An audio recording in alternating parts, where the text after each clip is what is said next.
বাংলাদেশ জাতীয়তাবাদী দল বিএনপির ভারপ্রাপ্ত চেয়ারম্যান তারেক রহমানের নির্দেশনায় ডাবলমুরিং থানা যুবদলের উদ্যোগে সাধারণ পথচারীদের মাঝে ইফতার বিতরণী কর্মসূচি আয়োজন করা হয়েছে।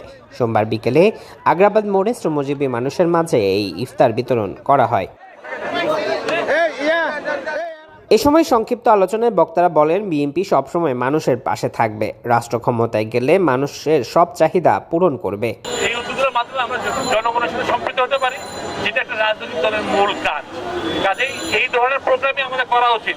আমরা অনেক ইফতার মাহফিল দেখি, আমার ব্যক্তিগত মতামত হচ্ছে ইফতার মাহফিল থেকে করার থেকে বরঞ্চ ইফতার বিতরণ, ইফতার সামগ্রী বিতরণ করা আমাদের জন্য আরো বেশি শ্রেয়। ডাবলমুরিং থানা যুবদলের সাবেক সিনিয়র যুগ্ম আহ্বায়ক সাইফুল আলম রুবেলের সঞ্চালনায় এবং সাবেক সহ-আহ্বায়ক বজলুল আহমদের সভাপতিত্বে এতে প্রধান অতিথি হিসেবে উপস্থিত ছিলেন বিএনপির আন্তর্জাতিক বিষয়ক উপকমিটির সদস্য ইসরাফিল খসরু মাহমুদ চৌধুরী।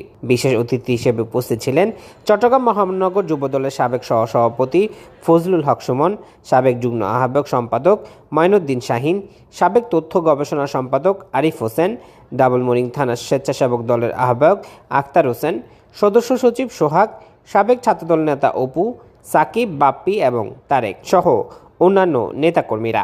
এমন সমাজসেবামূলক কার্যক্রমের মাধ্যমে বিএনপি সবসময় মানুষের পাশে থাকতে চায় বলে জানায় উদ্যোক্তারা। নিউজ ডেস্ক, দৈনিক আজাদী।